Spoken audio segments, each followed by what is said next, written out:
Hi, everybody. My name's Jason. I'm Caden. I'm Jaden. I'm Eli. And we are the Yahuwah and the Torah channel. And we thank you guys very much for hanging out with us in the middle of our little jungle with this little table. And we are reading through the scriptures of our Creator. And for those who are keeping the Zadiki calendar, which is what is proving to be a very sustainable calendar. Today would be, what day is this? Is fifth month, right? For fifth day of the month for them? Yeah. Okay, so you guys who are on the Gregorian calendar, it is your first day. And it is the fifth day of the fifth month for you guys. And for us, it is the second month. It is the first day and the 17th day of the month. Did I say that right? I think I said that right. That's a lot of numbers. They call it Cinco de Mayo. Cinco de Mayo, the 5th of May. Yep. I wasn't going to say that word anymore. That's what I was trying not to say. You lured me in. Sorry. Blame the woman. The woman tricked me. Okay, so here we are. Guys, and so before we get into this, like I like to shout out every time, these are becoming pretty popular scriptures. People are seeing the value in these scriptures. $70. You will not find a better, more complete scriptures. These are 103 books, and it is a, give me 1 second here. All right, sorry about that. So these are 1.4 million words, large print. This means it is completely visible for us vision impaired. For most of us vision impaired, you're going to be able to see this. And the cool thing about this scriptures is it has the name of our Creator and the name of His Son, completely restored. You will not find a better translation in English anywhere. And so we're very, very happy with this is happening. It has been heavy duty in print right now. It is, I would say it's probably getting at least 3/4 of the way through the print. And if you want to see what it looks like, if you want a copy of this, it's absolutely free of charge. Everything we have that we can provide free of charge is free of charge. This is the 6th revision of Yah Scriptures, and it is the Apocrypha, which has turned out to be an amazingly, very much, people love this the Apocrypha. In fact, people are downloading the Apocrypha more than Yah Scriptures on some of our sites, which is pretty amazing. There's a headlong race on some of our sites for which is the most downloaded. And if you like Esau, there it is available right there. And Traditions of Men is also available.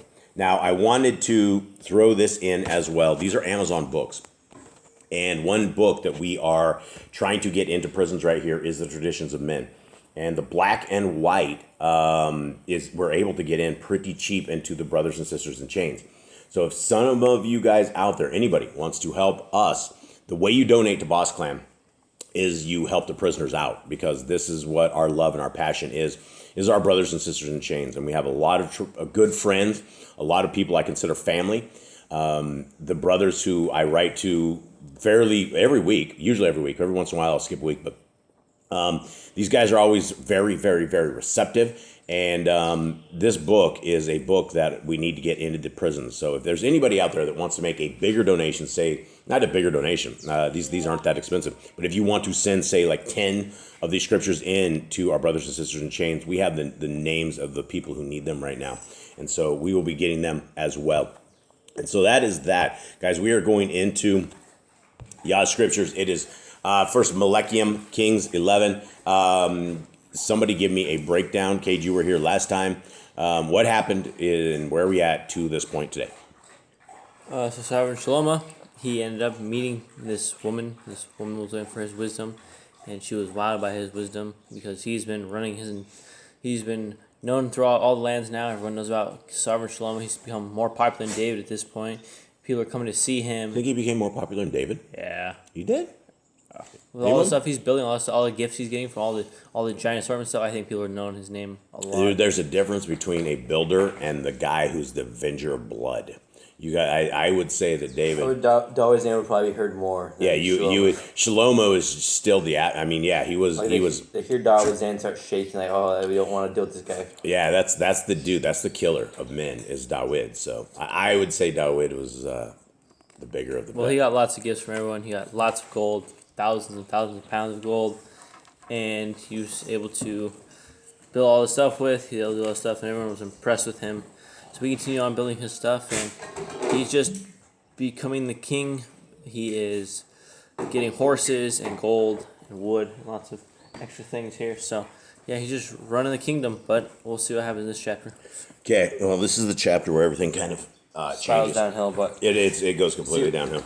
we don't get exactly to see like we did with Dawood. Dawood, we had a lot of stories when he had 40 years of reign. Solomon also gets 40 years of reign, but we don't get to see everything he did. Yeah, because it He was had a all very evil. peaceful life.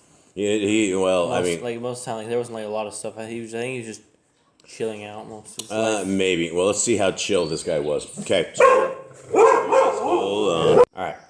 Here we go. Sorry, everyone. I'm so sorry for the dog. There's nothing we can do.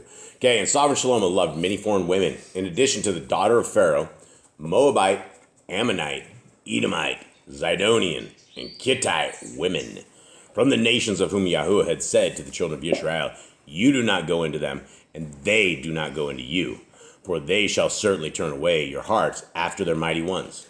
Shlomo clung to these in love. Okay, this dude, let's go. And he had 700 wives, princes, 300 concubines, and his wives turned away his heart. All right, I'm going to put this out there. Solomon is a whore.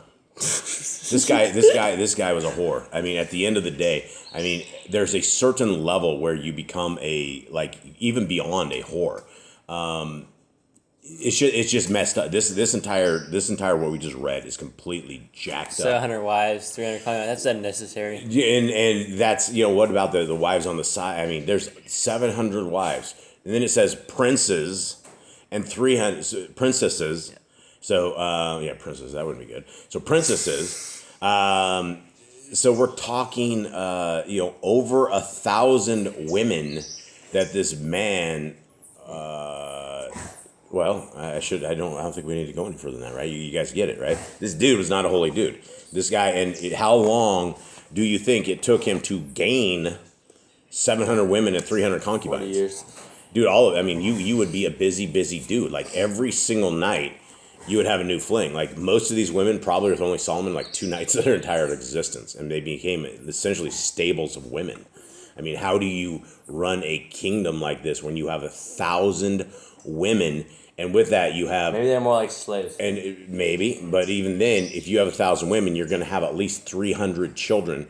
So at least, and then probably more than that. I mean, this is a. He's broken so many commandments, but at least he's bearing fruit and multiplying. Yeah, he's broken every commandment, but yeah, but this is not what it was supposed to be. Kings are not supposed to have like this kind of like women and horses and things like this. It's supposed to be simple things. Okay, 4. Thank you. And it came to be when Shlomo was old that his wives turned away his heart after other mighty ones. And his heart was not perfect with Yahuwah, his Elohim, as was the heart of his father David. And Shlomo went after Asherah, the mighty ones of the Sidonians, and after Milcom of the abominations of the Ammonites. Thus Shlomo did evil in the eyes of Yahuwah and did not follow Yahuwah completely, like his father David. It doesn't sound like it's worse than not completely, and I botched this. It doesn't sound like it's not completely. Why isn't this thing leaving? Hold on, I've just done it. All right, there it is. Okay, 7. Yeah, this is messed up. And so, homeboy, I just did it again. I can't sit here and muse and talk to you guys and like look at stuff, or I flip the thing. Chemosh. So this is you don't hear a tremendous amount of names of different mighty ones in there. You have like the typical Baal and Moloch and things like this. Here's the gods, lowercase g of the Moab. And then Molech, he's there. So anyway, continue on 8. And so he did for all his foreign wives who burned incense and slaughtered to their mighty ones. Can you imagine that every single day, guys? 1,000 women in their religious ceremonies all go into their different altars and their different things in all this different directions. When the Levites come and slaughter them. Yeah, well, they don't have the Levites to come slaughter them this time.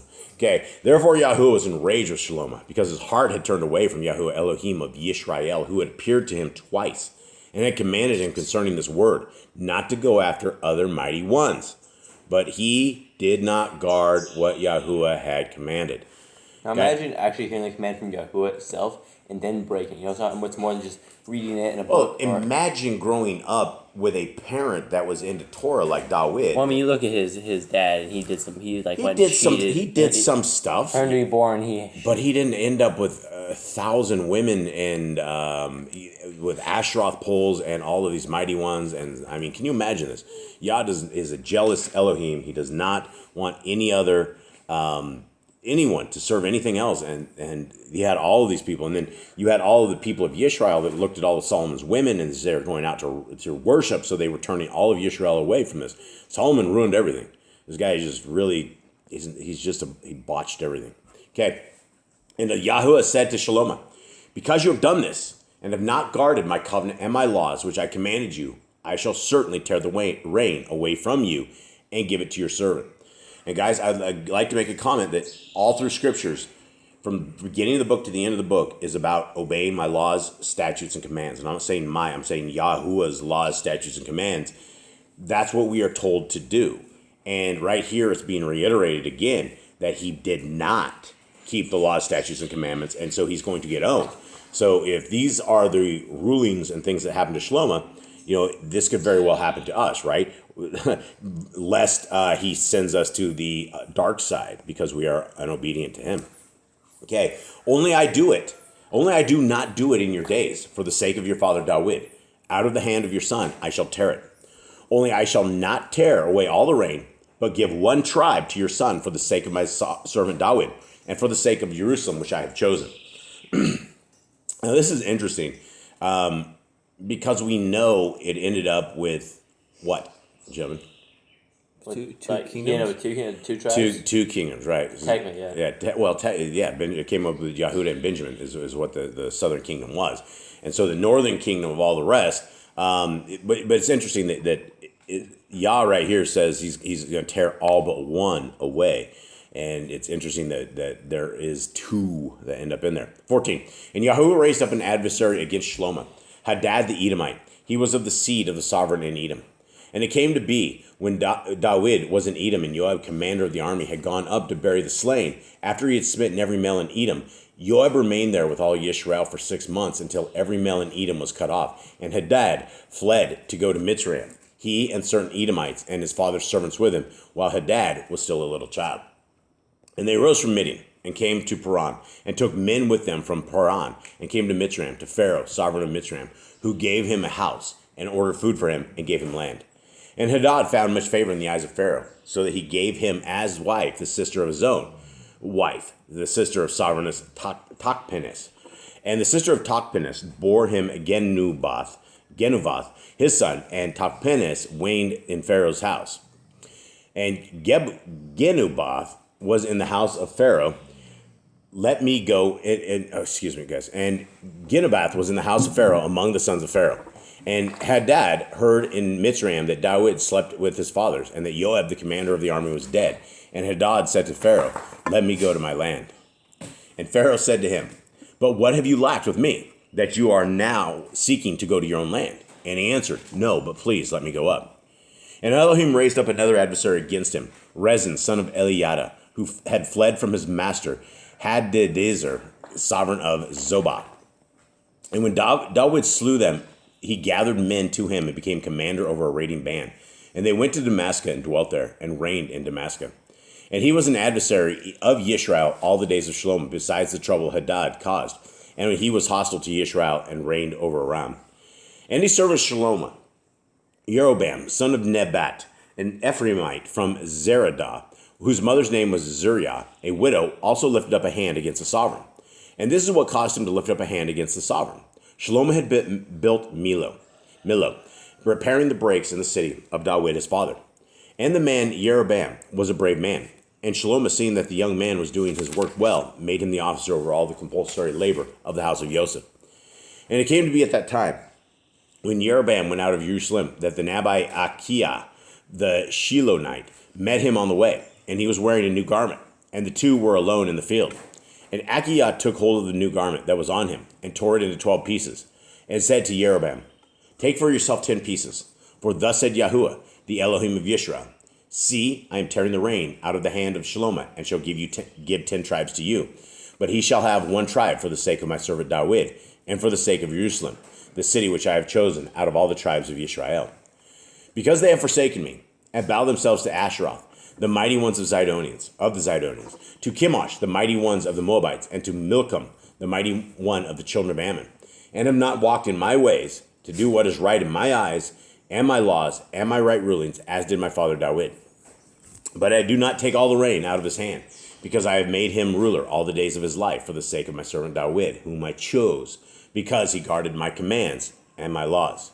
Okay, and again, still reiteration from the beginning of the book to the end, because you guard commands and laws, right? Reiterated over 53 times in Torah that we are told to guard the law, statutes, and commands of our Creator. 35, and I shall take the reign out of his son's hand and give it to you, the 10 tribes. And to his son I give one tribe, so that my servant David shall always have a lamp before me in Jerusalem, the city which I have chosen for myself, to put my name there. So I take you, and you shall reign over all that your being desires, and you shall be sovereign over Israel. Okay, and then again, this is a reiteration of everything that is in this. Jade, what do you got? So he says here he's going to give him 10 tribes and the other one tribe. There's no 11 tribes. Is Dan at this point gone? I don't know. Yeah, because I know one tribe. Well, that's what I was saying. The southern tribe ends up with Judah and Benjamin. Right, but he says one tribe is like Benjamin, and that becomes basically one. Well, I don't know. That's what my because in 35 it says, I shall take the reign out of his son's hand and give to you the 10 tribes. Yeah, no, this is confusing because we're missing a tribe. We are missing a tribe, but he's talking about when he says he's only given one tribe. That's not the northern kingdom. That's the southern kingdom, right? Right. So it has to be so that somehow Benjamin is not getting counted into this. Or Levi. No, because Benjamin ends up as the southern kingdom. There's 10 tribes in the northern, and there's 10 tribes in the northern, and not. Okay, and continue on right here. And this is the same reiteration of everything in scriptures. 38, and it shall be, if you obey all that I command you, you shall walk in my ways, and do what is right in my eyes, to guard my laws and my commands, as my servant David did. Then I shall be with you, and build for you a steadfast house, as I built for David, and shall give Yisrael to you. And because of this, I humbled the seed of David, but not forever. And Shlomo sought to kill Jeroboam, but Jeroboam rose up and fled to Mitzrayim, to Shishak, sovereign of Mitzrayim, and was in Mitzrayim till the death of Shlomo.